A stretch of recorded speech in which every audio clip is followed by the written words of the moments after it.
conditions, but that he cannot avoid the pangs of birth, old age, disease, and death. These are under the control of the Supreme Personality of Godhead through the agency of material nature. A foolish person cannot understand this simple fact. Now people are very busy trying to find petroleum in the midst of the ocean. They're very anxious to make provisions for the future petroleum supply. But they do not make any attempts to ameliorate the conditions of birth, old age, disease, and death. Thus, a person in ignorance, not knowing anything about his own future life, is certainly defeated in all his activities. Umaganatamarandasya Kinanjana Salakaya Chaksulan Militam Jaina Tasmai Sri Gurave Namaha Sri Chaitanya Manobishtam Stapitam Jaina Bhutale Swaya Rupa Kadamayam Dadati Svapatandikam Vanchakopa Tirubhischa Kripa Sindhubhya Evacha Patitanam Pavanebhyo Vaishnavebhyo Namo Namaha Jaya Shri Krishna Chaitanya Prabhu Nityananda Sri Advaita Gadadhar Srivasadi Gaura Bhaktavinda Hare Krishna Krishna Krishna Hare Hare Hare Rama Rama Rama Hare Hare Hare Krishna. So very nice to be here after a very long time. As some of you were aware, I was here a long time ago. I've never been at this temple. It's very nice here, I can see already. My wife and I, we've been living in Vrindavan pretty much steadily for the last 4 years. So this is nice to see a temple, all the devotees in the temple, all being able to have a little bit of space, see the deities, and engage in so much nice service, helping one another and taking care of the deities, taking care of the devotees. So this is very wonderful area, as all are in the Srimad Bhagavatam. There are many points here. I actually had to look up the word ameliorate. I could see it in the context, what it meant, but then I also wanted to understand what it said, and it's to make an improvement, to make improvements. You know, Prabhupada says when he came here, of course, he didn't change anything. One of the things Prabhupada would say over and over again is that I have not done any miracles. He's saying if there was any miracle, it's that I didn't change anything that I heard from my spiritual master. In my time with Srila Prabhupada, I was with him for quite some time.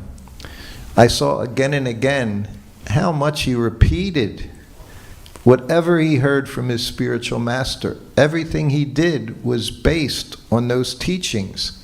He said he didn't invent anything, he didn't add anything, dilute anything, subtract anything. And we can see after so much time, that's a very difficult thing. One has to accept, as Prabhupada did, before you're a master, spiritual master, you're a fool. I was talking to some of the devotees yesterday saying how I learned very quickly with Srila Prabhupada. When he asks a question, when he would ask a question amongst his disciples, whatever you said was going to be wrong. And that's one way he trains you to just accept what you hear. You have to learn that your mind, whatever it may say, it's like this, it's like this, it's only what your spiritual master has given you. I'll give you an example. Very early on, before I was his personal servant, I went to Los Angeles with a few other devotees. New Dwarka, that was the world headquarters in 1972, 1973. That was the world headquarters. And I traveled with Kirtanananda Swami. And from the beginning, he was trained me in cooking, doing so many things. So when we got there, because I was with him, even though I was just new devotee, I'd been in the temple literally for 1 year. After 1 year, I was getting Brahmin initiation. That was the system then. After 3 months, you would get Harinam, first initiation. And if you were still around 9 months later, you would get second initiation. You would get the Brahmin thread. So we traveled all across the country in a van, in a windowless van, a cargo van, 4 of us. It was approximately 5,000 kilometers to travel from New Vrindavan to Los Angeles. And it took us, I don't know, maybe 4 days of traveling most all the time. But for us, this was not even an austerity. We were going to see Srila Prabhupada, which when Prabhupada was here, it's everything we live for, was just to see him, to hear him, perhaps have him just glance, look at you for a moment. That was a perfection of life. Devotees will tell you, his disciples will tell you, Prabhupada, I was in the room, and he looked at me. Didn't even have to say anything. Just that one look could carry them through their entire life, still carries them. As it's described in the Bhagavatam, I forget the Sanskrit word. A moment is described as 1/11 of a second. Not even a second. 1/11 of a second association with the pure devotee. Change your whole life. You become perfect, can become perfect just by his glance, just by seeing his smile. So of course we were all eager to get that glance, to get that acknowledgement that Srila Prabhupada would give us, just that he saw us before him. That was enough to carry on. So because of my status being with Kirtanananda, I was invited into the garden every afternoon. Only 5 or 6 of us would be in Prabhupada's garden in the afternoon. And the first day I walked in, the previous devotee who was there was reading Krishna book. So then Karandar Prabhu, he was a big, big devotee. It was 1972, 73. If you read ISKCON history, you'll hear of Karandar. He was one of the first GBCs, helping with everything. Prabhupada told me, he was walking from his room in Los Angeles, he went down the stairs into his garden, and there was one step. It was just a concrete step. And we walked down, and I was just behind Prabhupada, and he walked down the step and went to open the gate, and he said, "You see that step?" I said, "Yes, Prabhupada." He says, "Karandar made that step." He said, "Karandar can do anything." So that was Karandar's position. So anyway, I became the designated Krishna book reader for those 5 or 6 days that I was in New Dwarka. I always say and this is a surprise when I said it in Vrindavan, I said, when we had service, you never gave up your service. As soon as you accepted a service, that was your service, like it was going to be forever. It wasn't one day you did this, one day you did this. If you were taking care of the deities, if you were taking care of Tulsi Devi, whatever it was, that's your service. So I became the Krishna book reader in the garden those days, which was also nice. I was the Krishna book reader in New Vrindavan during lunch. I would read, everyone took lunch, I read Krishna book to them. And then in the evening in the Brahmacharya ashram, I would tell the story of what I read. I couldn't read the book, I would just have to try to retell the story, whatever I could remember. So Krishna book, of course, came out just a year before I had joined, so that was everything for us. We didn't know anything about Krishna. That was a blessing to find out so much, so much. I was searching. I joined in 1971. First time I met the devotees was Earth Day, April 22nd, that's Earth Day. The first Earth Day was 1970. It still goes on. So this was 1971. And after searching and searching and trying this and trying that and praying, I was raised Catholic boy, so I was praying, if you're there, do something. God, if you're there, do something. I'm miserable. So then my friend and I, we went to a Earth Day festival, rock bands performing, and there was the group of devotees, all in yellow. At that time, everyone had this yellow polyester dhotis, kurtas. The ladies had yellow saris. They all had bright white tilak. It wasn't chandan from the Jamuna. It was fuller's earth. You bought at a hardware store, and it went on like paint. You could put it on one time in the morning, it would be there until you went to bed at night. That same white, bright white tilak. It was very effective. Even the next morning, you would still have some of it on your face. So I saw these, and my friend, we were up the hill, they were down on the valley chanting. And my friend, let's go see them. And I was like, no, don't want to see them. Crazy people. Kept saying, come on, let's go. He said, they're okay. So they look like they're from Mars, these people. So he convinced me, we went down. And there was one devotee boy, he had been in the temple maybe a few months. And he said, you have questions? I said, I have so many questions. I want to know who God is. So he told me. He said, Krishna is God. Then he told me his name, he told me his address, told me his mother's name, father. There's so much information I couldn't imagine. But I accepted everything immediately. I was so happy. We both moved into the temple a week later after going there every day. First day we moved into the temple, hair was gone, shaved our heads. And you were just caught in this cycle with everyone, their enthusiasm. We didn't know anything. The next day you were out on Harinam distributing BTG magazines, preaching to people, whatever little bit you knew, you would tell them. You were so enthusiastic. We were known in America at that time, the press, they would say, bright-faced. The devotees were bright-faced. Was that the word? Yes. Bright-faced. And they were. We were all bright-faced. We were happy. Everyone else walking around in their concrete jungle, because we were always in the center of towns, chanting morning till night. All these miserable people. But we were bright-faced, just chanting Hare Krishna, giving out BTG magazines for 25 cents. If you sold 5-10 magazines, you were thrilled. So then at this time, I got to go into Prabhupada's garden. The first time I saw him was first initiation.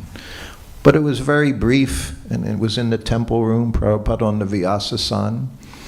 That's a whole other story. Maybe I'll tell over the next few days. But the point was, now I'm in the garden. And Prabhupada, we're all just watching Prabhupada as he was sitting in his asana with a little trellis over him. It was flowering. Los Angeles is very nice weather. It's like spring most of the year. And we just waited. Sometimes Prabhupada would chant. And I guess my whole life I have tendency, I see things. I'm an observer. So I'm always seeing what's going on, what people are doing. And I would observe Prabhupada. In the temple room, I would observe his servant, giving Prabhupada his glasses, taking the cane, opening the Bhagavatam. And I thought, Prabhupada has a servant. What could it be to be Prabhupada's personal servant? What an amazing thing. I wasn't thinking I could become his servant. Who could become Prabhupada's servant? But I thought, what an amazing devotee. And I even stopped looking at Prabhupada. I would just watch him. I watch him as he did everything. And then one time he looked at me, staring at him. Now I became embarrassed and I turned away. I don't know what he was thinking, but I was just amazed that somebody got to take care of Prabhupada. So now I'm in the garden and I'm holding this Krishna book. And I'm just holding it. I don't know what to do. And Prabhupada would chant. Sometimes he was silent. And he would look.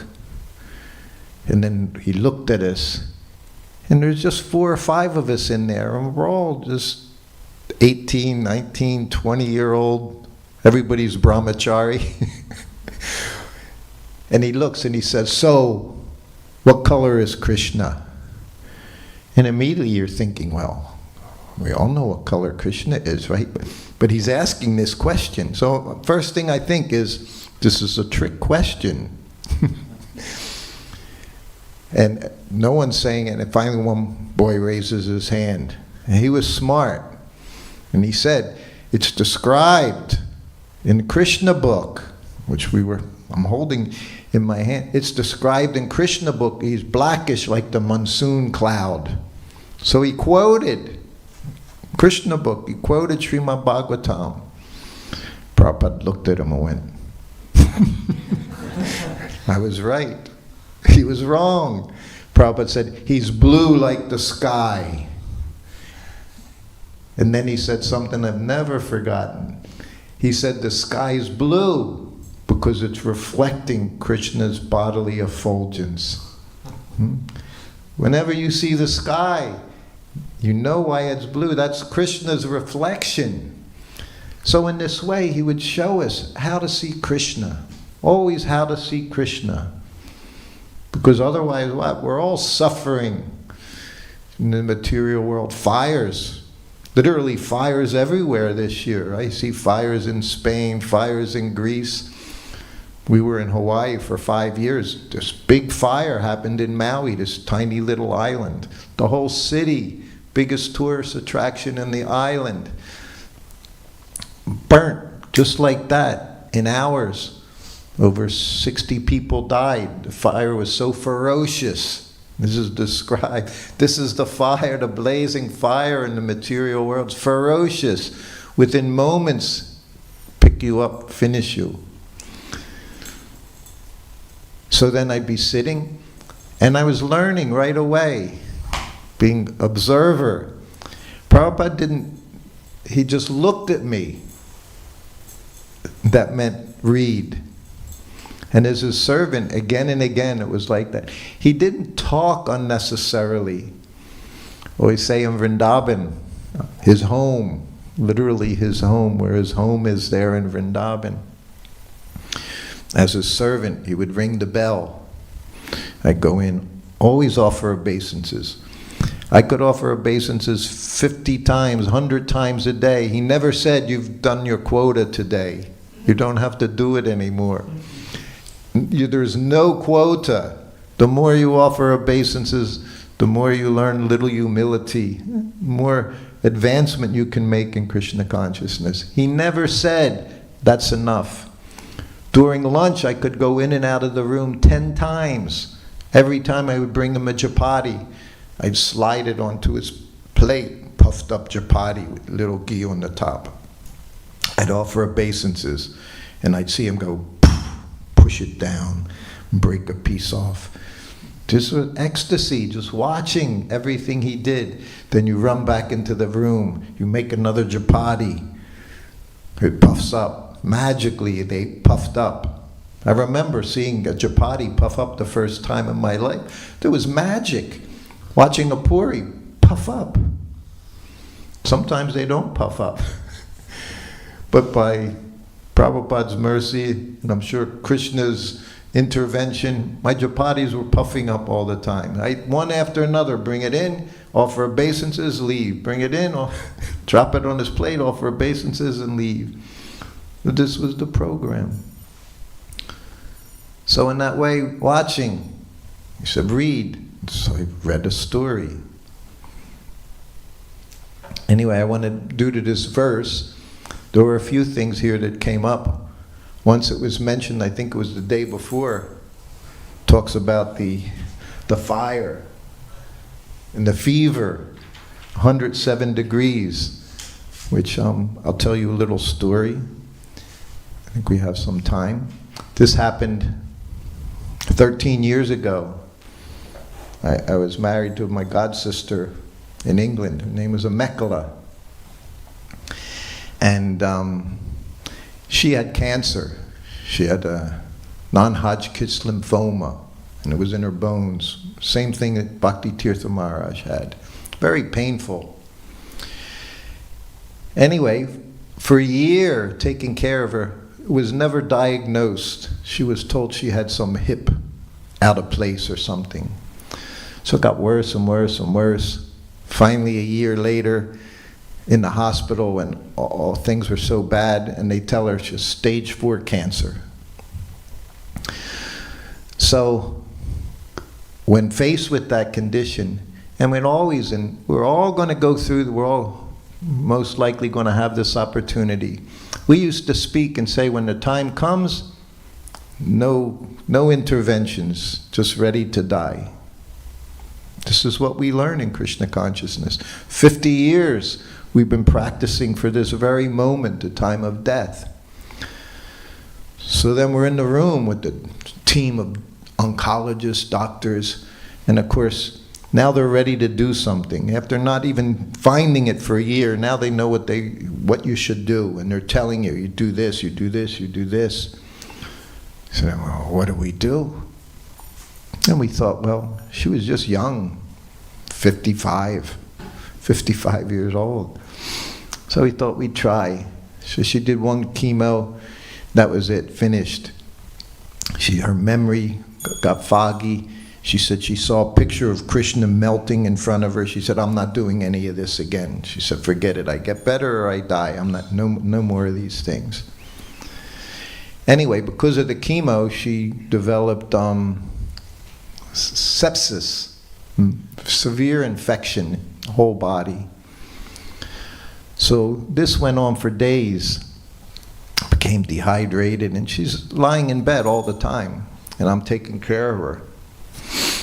And her fever, we didn't realize her fever was up to 107 degrees when the medics finally came in that evening. But before that happened, she was ready to go. Eyes were all bright, shiny. And we were in the room, and she's lying down, and I'm sitting on the bed beside her, and she fell unconscious. And she started laughing. And then she opened her eyes. I said, why are you laughing? She said, she said, I just saw Prabhupada. She said he was standing before me, beautiful garland on. And Prabhupada said he loved her. She said, what was the word? He was disgusted. She said, I thought he was disgusted with me. See, this is a devotee. No matter what you do, you think you're not doing enough. She was a wonderful devotee. She was on the child protection. So all she did was take care of women and children. She would see them suffering. She said, but I could feel Prabhupada loved me. So she was happy. She opened her eyes and told me that. So then again, she closed her eyes. She was just very near death. She closed her eyes and she starts laughing again. And so now I'm thinking, I got pen and paper in hand. I think I gotta see what's going on. So then she opened her eyes, and I'm like, okay, what happened? She said, oh, I don't know. She said, I was in a place, very beautiful place. She said, it looked like Mayapur. She said, it was very beautiful. She said, and 2 boys, they ran up to me. And they were laughing, smiling and laughing at me. And then one of them said to me, it's not time yet. And they ran away. She said, I don't know. Maybe it was Lord Chaitanya, Lord Nityananda, I don't know. She was very, very shy, even with me. So I'm writing this down, and then again she closed her eyes. And she's laughing again. She's dying, she's laughing. And she opens her eyes. I said, what happened this time? She said, oh, beautiful place. She said, forest. And she said, this blue boy came up, and he's laughing at me. And he said the same thing, it's not your time yet. And he ran away. So this was all between like 3 in the afternoon and midnight. She had 3 sons that were there. And they're all, of course, very attached. She's just a young woman. They didn't want her to die. Her and I are talking, and she says, I'm ready. So I was ready to let go. What was I letting go? She was letting go. But the sons were determined. Anyway, one doctor came, made a house call. And she looked at him, and she's got this smile. Her smile is just like on her face all the time. And she looked at him, and she said, can you help me? And he knew right away what she meant. She didn't want help to live. She wanted help in her passing. And he looked at her. He said, I can't help you in that way. He said, and it's not the cancer. He said, you have a very bad infection. He said, and if we take you to the hospital, of course, fill you with all kinds of drugs, we can get rid of this infection and carry on with your improvement. And she wasn't very concerned. And he left, so he left. The hours went by. Everybody's talking. Kirtan's going on all over a 3-story house. Kirtan's in all the different rooms of the house. And she's lying there, of course, very tired. We had to take everyone out of the room so she could get some rest. Anyway, her sons made a phone call. So almost midnight, and she's just lying there, unconscious, at least visibly unconscious. So they called, the ambulance came, and she saw these people in their outfits and all. What's going on? What's going on? Anyway, they took her to the hospital. She was unconscious. They injected her with nasty, nasty antibiotics. I forget the name of it. It's one very, very heavy stuff. So around 6 o'clock in the morning, we're all around her bed, about some few friends and her family, and I'm there. And she opened her eyes. And she opened her eyes, it was like she was a totally different person. And she said, first thing out of her mouth was, she said, I have relevance.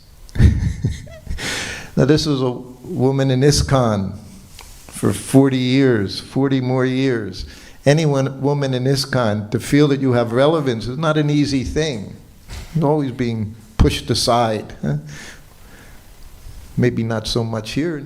You go to India, Vrindavan, you'll see. You go to many places, you'll see. They're not given any concern. Your service, you're lucky you have service. So first thing she said was, I have relevance because Krishna loves me. She felt it. She experienced it. She said, he's given us so many books. She said, if Krishna didn't love us, why would he give us, pure devotee, so many books? She was like, and then she looked at all of us. She said, don't feel sorry for me. She said, I feel sorry for you. You're all going to have to go through this. She was like, she's preaching. She could barely open her mouth, and she's preaching to all of us, telling us. She said, I feel sorry for you. And she said, and tell everyone, we told she had a fever of 107. She was right there. Could have died any moment, but somehow or other she didn't. She was literally not in her body anymore. She just didn't care about her body. Anyway, she couldn't wait to get out of the hospital. Maybe a day later, we took her home. One of her favorite things, I'll tell you, is a little secret. She was from Manchester, England. So she lived just a few blocks from Manchester United, Manu. So she was a big, big fan. So the next day, there was a big game. Her son came in, there's a game today. You ready to see the game? She said, nah. I couldn't believe it. This change came over her. Overnight, this change came over her. But she saw. It was realization. It wasn't just theory, these things are going on. She saw. She saw Prabhupada came for her. She saw Krishna Balaram. But they said it's not your time yet. So she really wasn't meant to die at that time, as much as she was ready As much as I was ready to see the suffering end, so much suffering, so much pain was there for 6 months, so much pain. And now it had just increased. She was around for another 3 months. During those 3 months, I saw her become detached. She was a typical mother. She had children. Now, they were all grown up. Some of them had children. But still, she was attached. But she saw, at this point in her life, they had other things they were doing that were important to them. Even getting him to come to visit was difficult. So she became detached. It was a process. Those 3 months, I saw it was preparing her for when she would leave. That everything was gone. All material attachments gone. So this is our process we're involved in Krishna consciousness. The process works. So many things happened after. That was one of the things. Prabhupada appeared. He said, you should write a book about her. I was already started the book. Saw the cover of the book. It was the very cover. The photo on the book was there. He said, you should write a book about her. He said, devotees should understand that this process works. They should understand it by seeing his disciples as they leave, how they leave in Krishna consciousness, despite difficult circumstances. Some of them not even around for decades. There's so many examples I could say, name his servants, some of them gone 10, 20 years. And as they approach death, somehow or other, they wind up in the temple. One of them in Los Angeles temple, taken care of 24 hours a day by God's sister. Another one in Australia where he spent some time. He was Prabhupada's servant. They took such nice care of him. So that at the time of death, is all he heard was the chanting, seeing the devotees. So it's a fact. We're taken care of. In 1975, I was also popped when I read this purport. I had been with Prabhupada over 2 years. And in India, I was always sick. Always sick. I had jaundice. I had malaria 3 times. Dysentery, you just live with that. I developed colitis. So hearing to go to India with Prabhupada, I was, oh, no, not India. But I went, and then I got very sick in Vrindavan. Anyway, he told me to go back to the States and regain your health. So I went to Hawaii. Very nice place. And it was a few weeks later Prabhupada came. But when he came, I guess I was just in Maya. I wasn't ready to resume my full-time service with him. I was outside, had wife, child, and I would come to the temple in the evening, only in the evening, and I would give him a massage while he laid in bed. So one evening I wasn't there. During the day, my friend and I, we were out shopping. We were in the front seats of this. This was 1975, but the car was a 1950 Ford. It's significant because cars made in those years were heavy. They were like tanks. So we got in an accident. Somebody went through a red light. We were going this way. Somebody went through a red light and hit us at 50 miles an hour, right into the driver's door. And I was sitting beside him, the passenger side, and the door flew open. We both flew into the street. Probably saved our lives if we weren't compacted into the car. We flew into the street, and the car literally was doing turns around us as we laid in the street. Anyway, we both suffered some injuries. Now my back, I went to get better, and I was worse. So now I had back problems. So I didn't go to massage Prabhupada. So of course he asked the secretary, Paramahamsa Swami, so where's Sruti Kirti? He's not here. He said, oh, Prabhupada, he was in a car accident. Prabhupada said, oh, you know. So then the next day I came. I was in pain. It wasn't horrible, but I was in pain. And went before Prabhupada, and the devotees are in the room taking darshan, and Prabhupada asked, so what happened? So I described the accident. He looked at me. He said, you would have died. He said, but Krishna saved you. And of course, we all would say that kind of a thing, and I took it in that way. Even though it was coming from Prabhupada, I took it, you know, anyone who have an accident, you live, you're going to think Krishna saved you.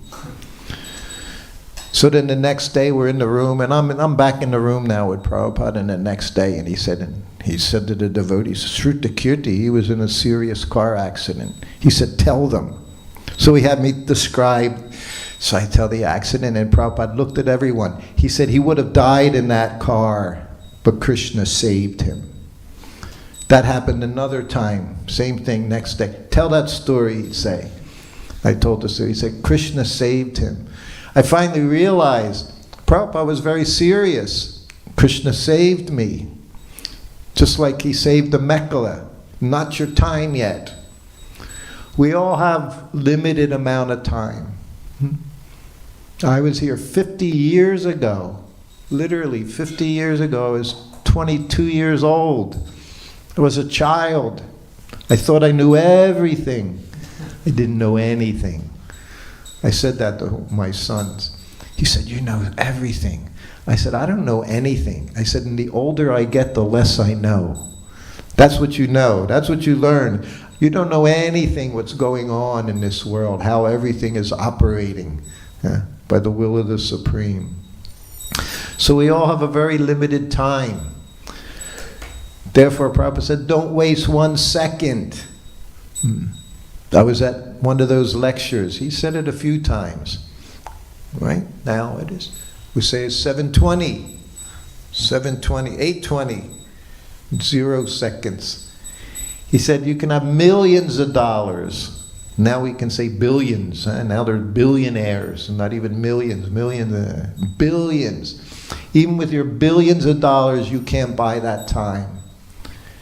I was his servant sitting right there, listening. You know what I thought?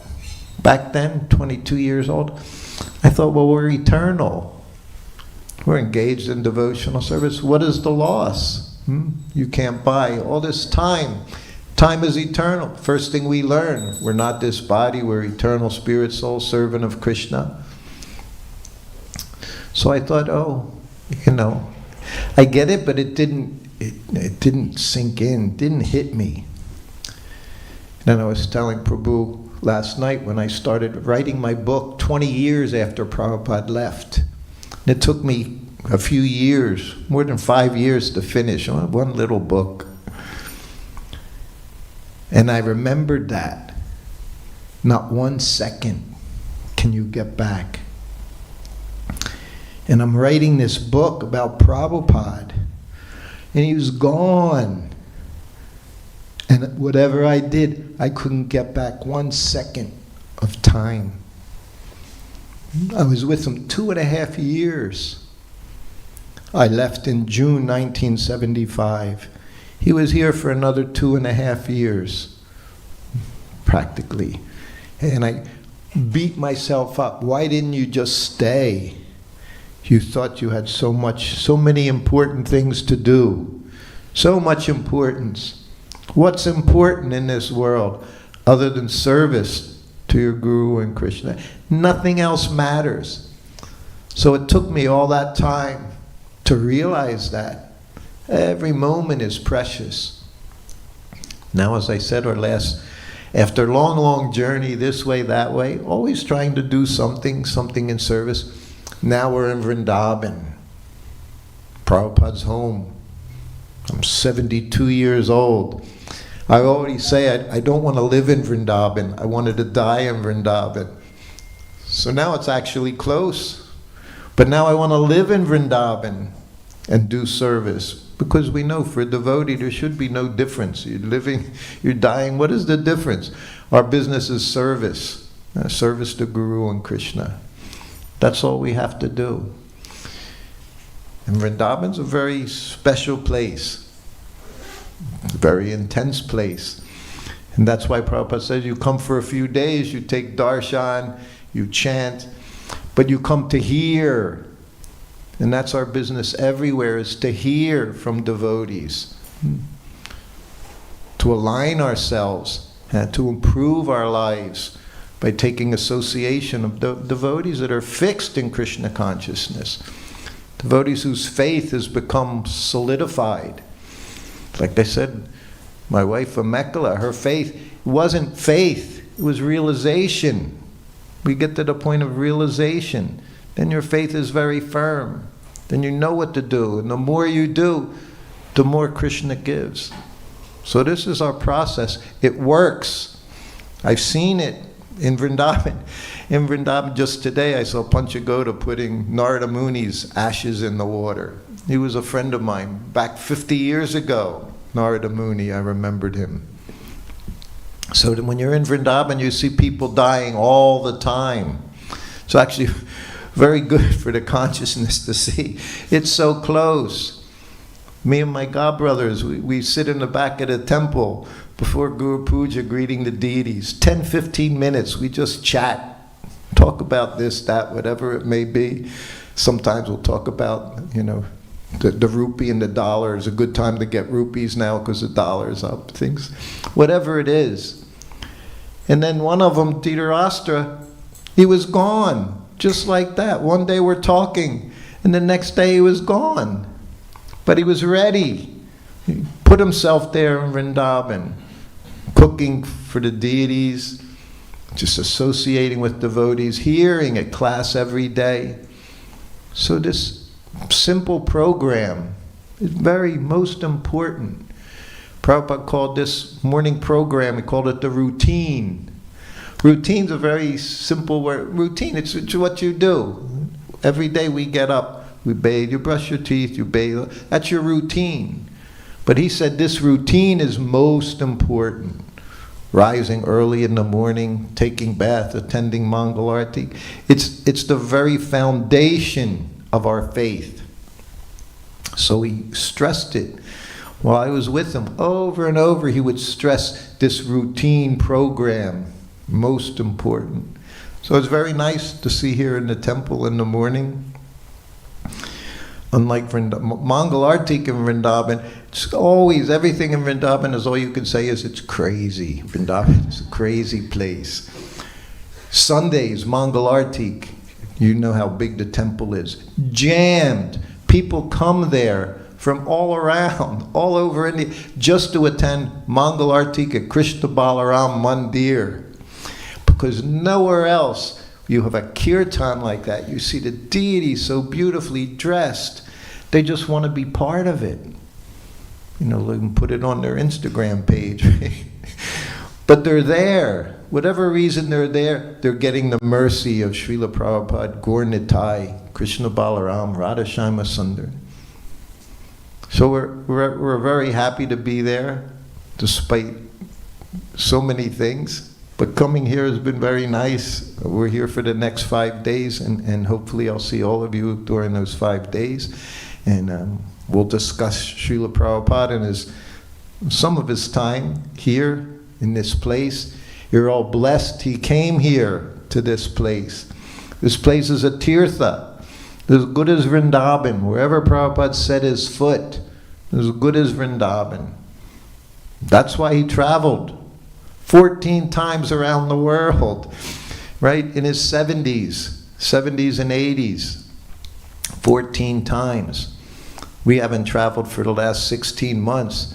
Just getting here, I thought, how did he do it?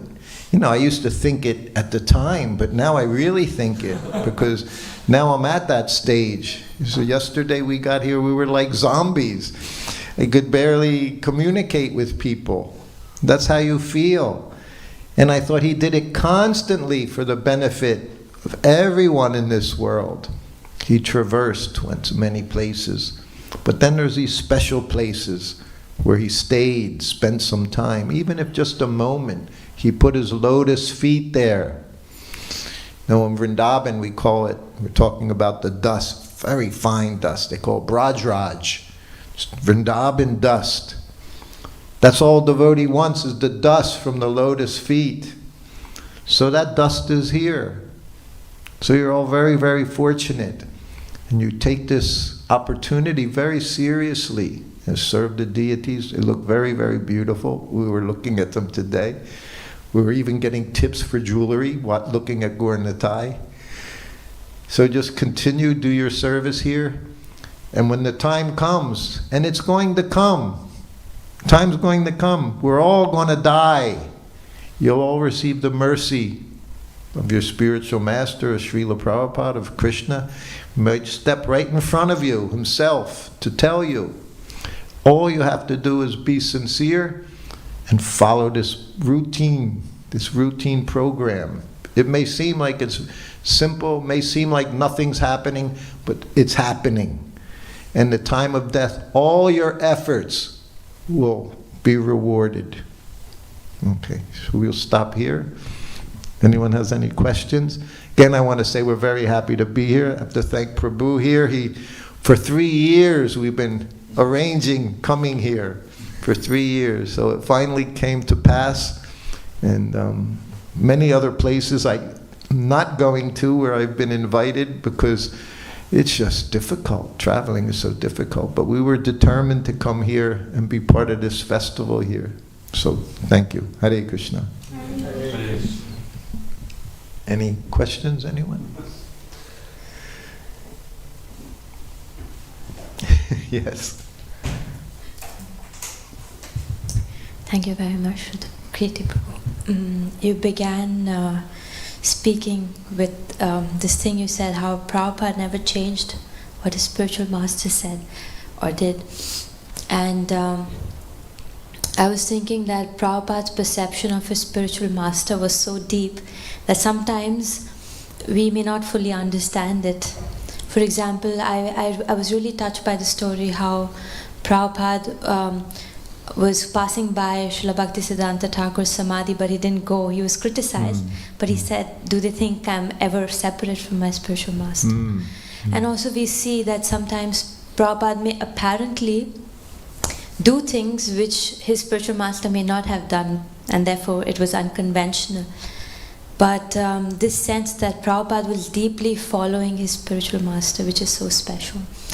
And sometimes also as a movement when we are growing, there is this need to deeply understand Prabhupada and not change him, but also do something unconventional so that we can grow more and more.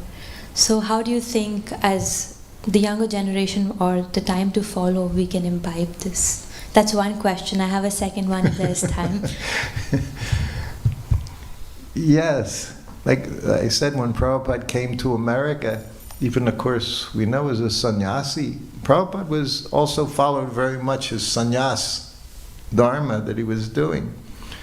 But he taught us, he didn't come to America and try to figure out, well, what at that time they're in the, the macrobiotic diet, or had to show us how to eat veggie burgers. He gave rice chapatis dal. When people said, well, things are different, he would say, what's different? Still have birth, old age, disease, and death. Nothing has changed. He said, just because you live in, you called skyscrapers. He wouldn't say skyscraper, he called scrap. Scrap is trash. So he always had he was so wonderful with English, So he said skyscrapers, you live in your pigeonholes, skyscrapers. But what's different? What have you accomplished? We see in India, they're very, in the afternoon, in the heat of the summer, they'll find a spot under the tree and they're lying on a piece of slate, piece of stone. Well, we think we're living in $1 million house somewhere. Sleep is the same. So that was one thing. He said, there's no question of change because there is no difference. And he advised us. See, I was saying that, how, Prabhupada would tell us, do like this, do like this, do like this, but then he would stop telling us. Because if you're not going to listen, then what's the point of saying again and again and again? Like he said, Lord Chaitanya, his Hari Nam, right? Nam Sankirtan. He said Mridanga, Kol, and Kartal. He said he's God. And this is how he thought to spread Krishna consciousness. He said, who are we to change that? He said, we're not, he would say, we're not musicians, we're not artists, we're just devotees. We're just servants of the Lord. So that is so many times. I told you I was in the road show when it started. If you notice some of the history. When the road show, Kirtanananda started in 1971. It was the first winter I was in New Vrindavan. I got to go on the road show. It was all devotees. Narada Muni, I just mentioned his name. His ashes were just put in the Jamuna. He was booking. So they would book it as some program, some show. They'd go to different schools. They would even go to nightclubs and things and book these. And we'd go. And basically we'd chant Hare Krishna, Mangalananda, famous Mangalananda. He had his song, Lord Chaitanya's moon is rising. And it was very pleasant, all philosophy. We would do Bird in the Cage for everyone. Liquid Beauty. You all know the Liquid Beauty? Yeah, Liquid Beauty. So these are the things we did. It was all just philosophy, chanting, and we distributed prasadam. Breadsticks, deep fried in ghee. They're incredible breadsticks.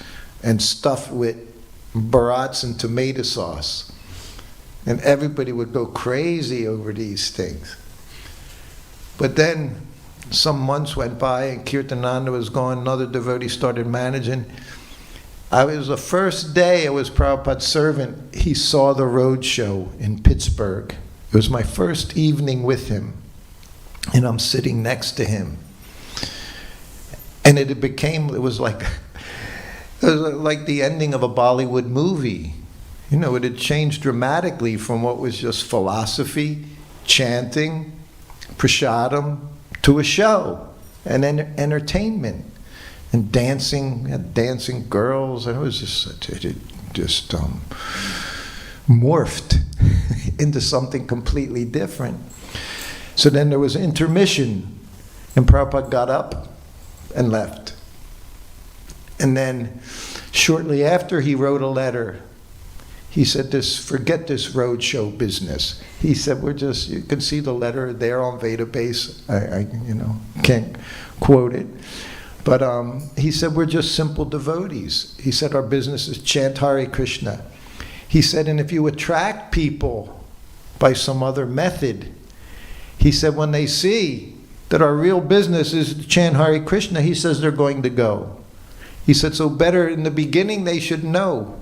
He said, Krishna is in everyone's heart. He said the very beginning days on Harinam, you would see people walk by and smile. You would see one out of 100 person, they would walk by. They would cover their ears. They were so demoniac, so fallen, they couldn't even hear the holy name. But those who were attracted, they came. Devotees were coming like crazy. We have Daiva Shakti in Vrindavan. She made so many, they would see, she's an attractive young girl. She was expert book distributor. So naturally the guys, talking to the girl, and can I see you? Can I do? So she'd give him she said, yeah, you can come to my home.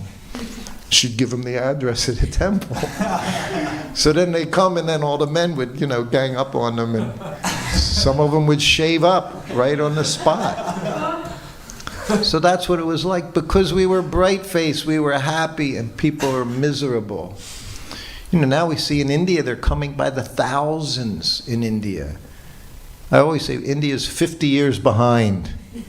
They're going to the moon 50 years later. Everything they do, the television 50 years later is infecting everyone. So now they're learning how to be miserable. The whole family unit is gone. So strong it was in India, family. They have no family anymore.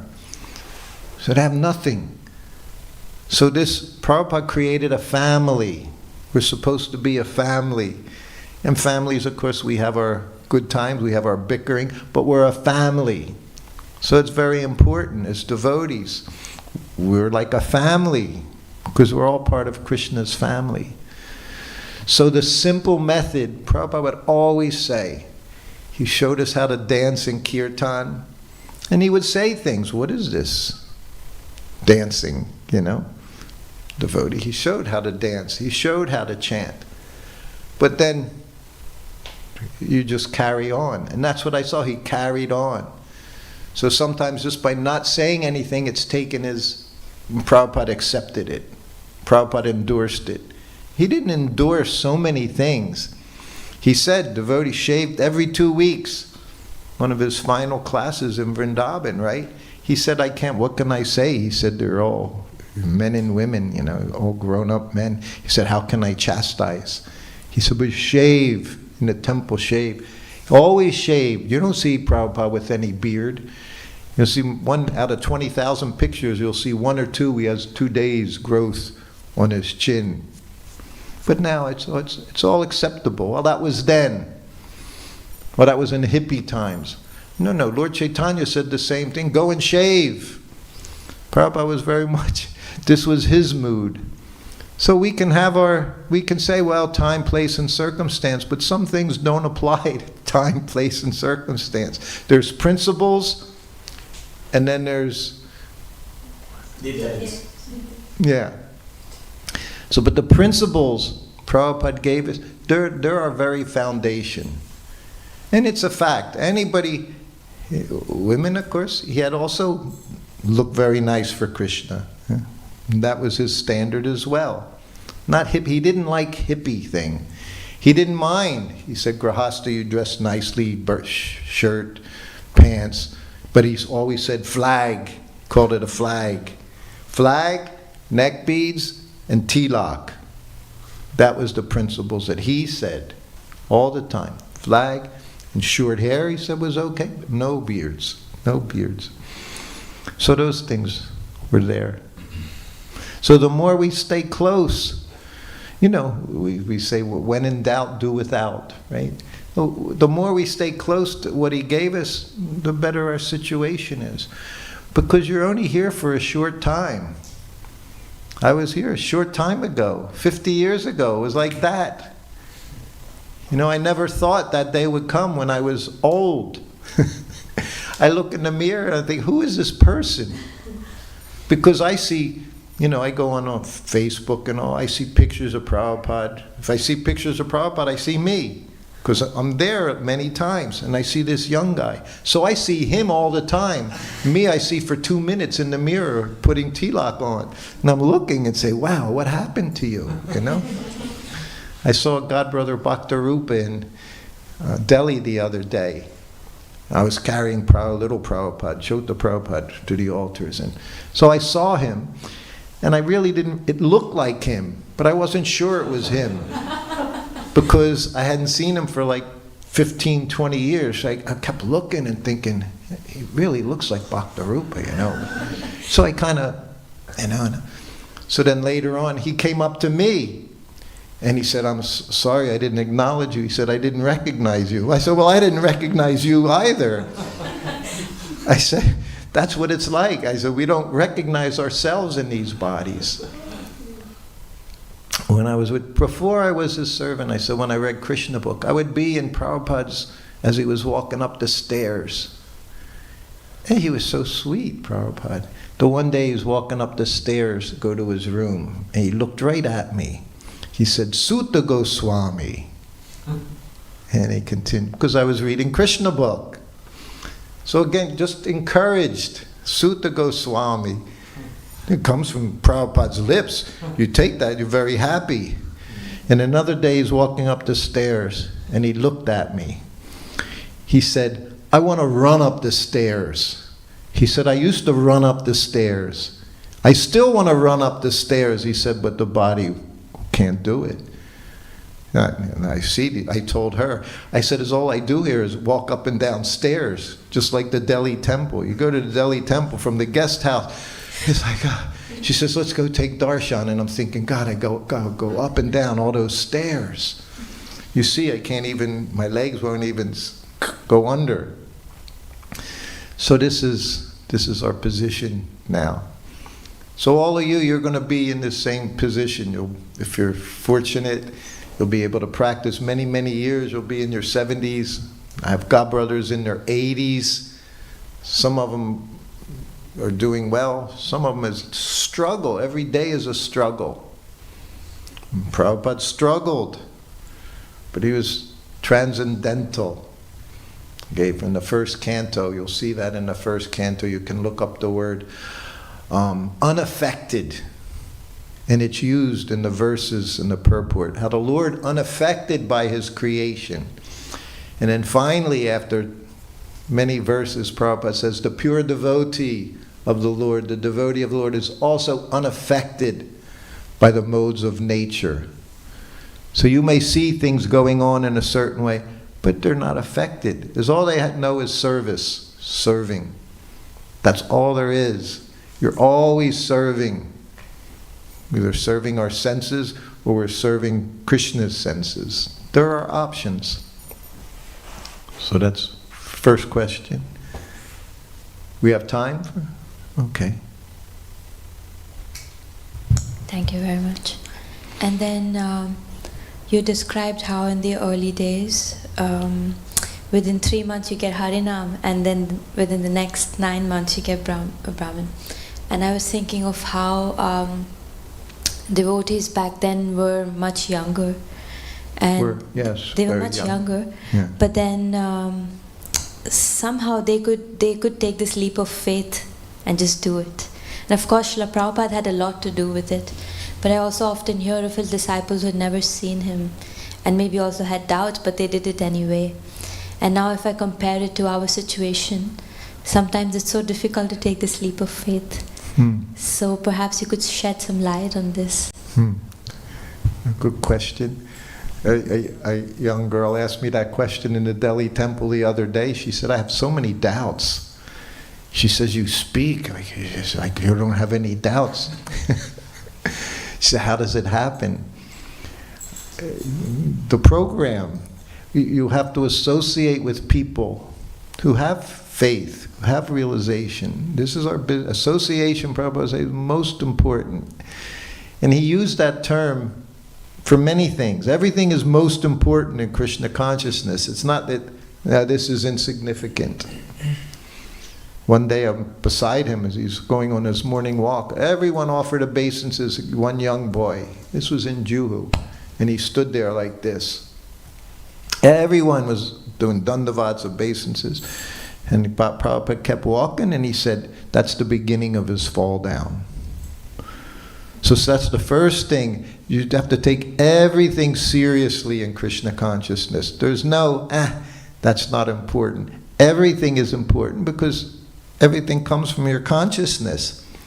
And if you don't see it as important, then that's a defect in our consciousness that we don't understand. Like you would say, be very careful. You're dealing with Krishna. You know, we can see the deities. I described that also last night. You know, my godbrother Pradyumna said so nicely, I talked with him some years ago, he said there's three things: the deities, the Shastra, and the sadhu. And the deities are passive. See, Prabhupada see the deities.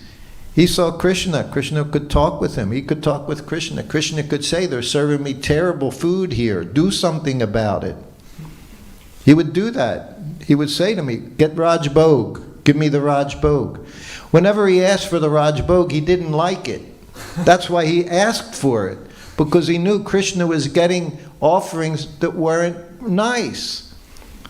And he would bring the pujaris in, the cooks into his room. He'd call them, he would say. And then he would say, this dal tastes like mud. That was always his mud. He'd say, dal tastes like mud. And chapatis or puris, not puffed up, crackers. So he would tell them, because Krishna told him. But he's not telling, doesn't say, see, I had that. I was with Prabhupada. If he didn't like a preparation, he could say to me, there's too much salt in here. This is too spicy. He never did, fortunately. I cooked very simple and he liked it. It's what he wanted.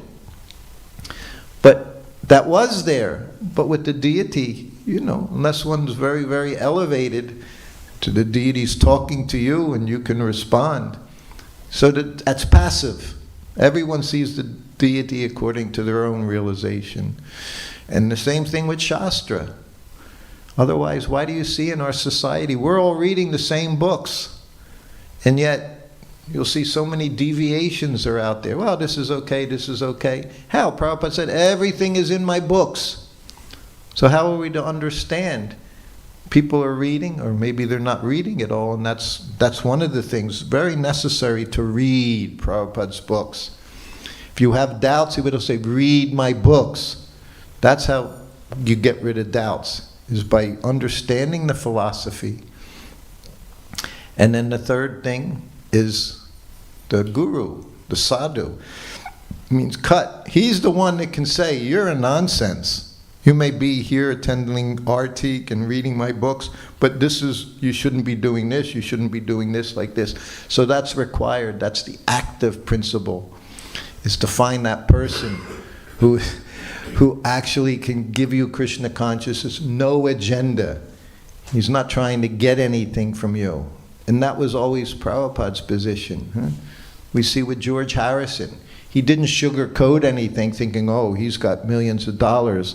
Let me flatter him all the time so I can get his money. He didn't care about your money. He knew Krishna was giving everything. He'll give all the money required as it's required. The verse I read yesterday, day before, was about that. Krishna's mercy takes it all away, only gives you what you need. We see that in our life in Vrindavan. We don't have anything, and yet we have everything we need. We have a nice place to live right in MVT. Just boom, right across the street, we're in the temple. 4 years we've been there. We've been to one temple in 4 years in Vrindavan, Krishna Balaram Mandir, because Prabhupada said everything is there. People come, it's fine, you want to see where Krishna's pastime, but when you live there, you've got to get serious. You've got to have service. So that's for all of us, wherever you are, that's the way. You do service, everything else will come. Like I say, it's a lot of time has passed. We're here for a few days. I can expand upon that as well. But I think we should stop here. Probably everyone go on with their day. Is that? You're in charge. Yeah. See, and Prabhupada set up a system. I once complained about the temple president in Hawaii because I had just been with Prabhupada for 2.5 years. So I knew how he treated devotees. And I thought, this temple president, he's not a nice person. It's one thing that you want service done, but it's how you deal with them. So I told Prabhupada. I didn't know what he would do. It was the first letter I sent him after I left that personal service. So he said to me, you're having difficulty with the management. He said, so we're opening a restaurant. Our Ambarish Prabhu is opening a restaurant in Boston. He said, you have a lot of experience, so you should go to Boston and assist him. So he sent me out of the temple. He told me to leave. He didn't write a letter to the temple president saying, why are you doing this, this, this? No, he had me leave. 6 months later, I was the temple president in Hawaii. But it was on its own time according to how a society is managed. You know, management is everything important. Everything's important. So, yeah. So there's a big responsibility. Management in society. And if someone's a good manager, you should do everything you can to assist them. Prabhupada, we know, he said the 12 Mahajans, you know. Then he said the 12 GBC, just like the Mahajans. And he said, and if you mismanage, you have to take karma for that, for mismanaging the devotees. So one who accepts that position has to be very careful to do everything according to Prabhupada's instructions. Otherwise, they also will have to suffer.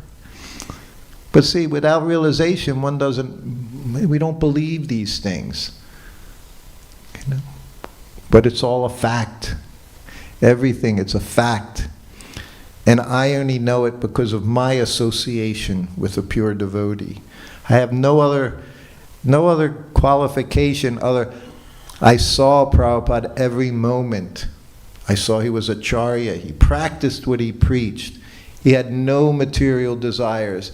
He didn't care about how many disciples, fame, adoration, pratishtha, had no interest in any of it, just wanted to serve Krishna. And because I had that association with him, even with all my imperfections, I'm still here because I know of his compassion, I know of his mercy, and I know whatever happens, he'll just say, do your service. Do your service. Because ultimately that will save you in every way. All right. Srila Prabhupada ki jai. Hare Krishna. Thank you. Sruti Kirti Prabhu ki jai.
It should be okay.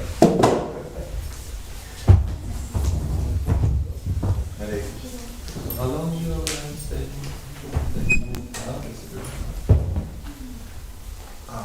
I joined in 71. I went out in 1983 with my family, got a job, got involved in the business.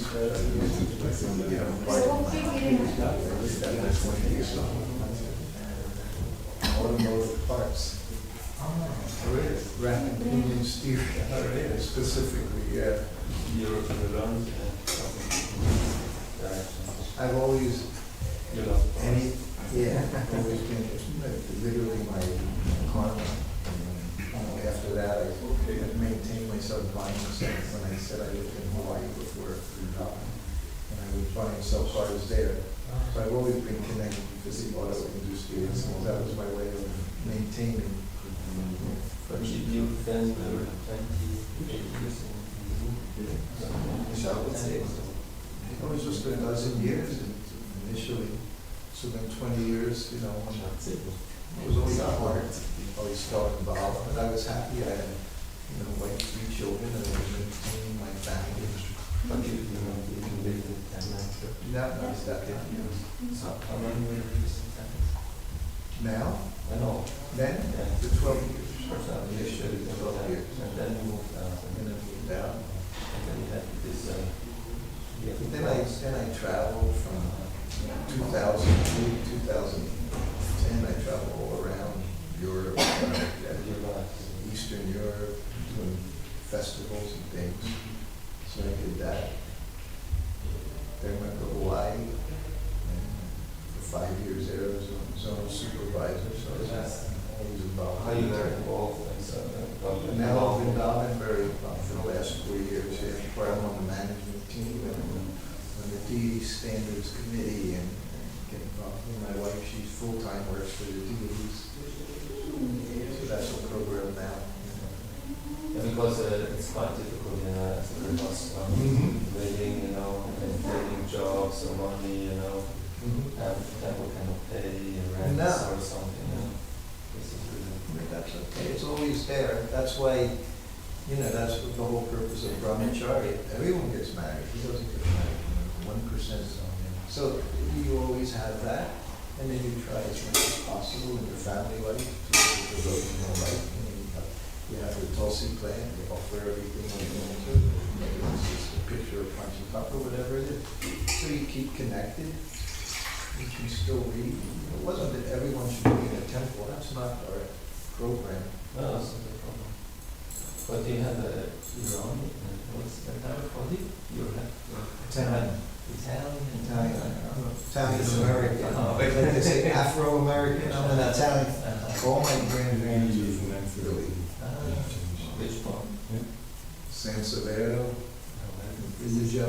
It's on the Adriatic side, lower part, the olive complexion. Yeah, Separato. On the north there's blonde, yeah, blondes in the north, so yeah. I thought maybe Iran or something. I can see, I had a mustache and I've been told I was from Mexico, so where, you know, people, I can look like a lot of those. If I let my hair in over, I'll look like a terrorist, Iranian terrorist. All right, come take prasad. Hare Krishna. I wanted to ask also these sexual questions, but I wanted to have more direct because, Prabhupada initiated 3 months, 9 months, and then initiated, but nowadays, why they change it? Because we have so much problem because of this. But he's not so into management philosophy. You're going around now? You go to San Juan? Yes, I think I'll be. You'll be there? No? It's beautiful place. Yeah, I saw some pictures. And when there are some pine trees, like Lerche, they change their needles and it will fall. Normally pine trees, they don't let them, and then they become yellow. But in the autumn it's really beautiful, also yellow there, and it's quite nice atmosphere. The lakes and so. But it's quite a long trip there. Yes, by train it takes 3 hours. Yeah. By car it's still shorter, like 2 hours. Yeah, But by still train it's- it's another hour, 3 hours. That's still. Yeah, it's good.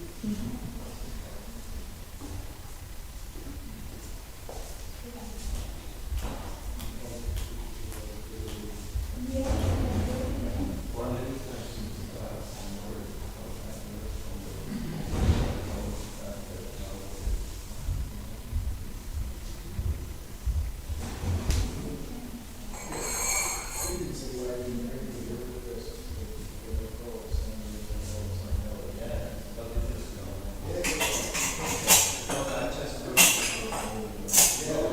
He said it to me. I heard it firsthand.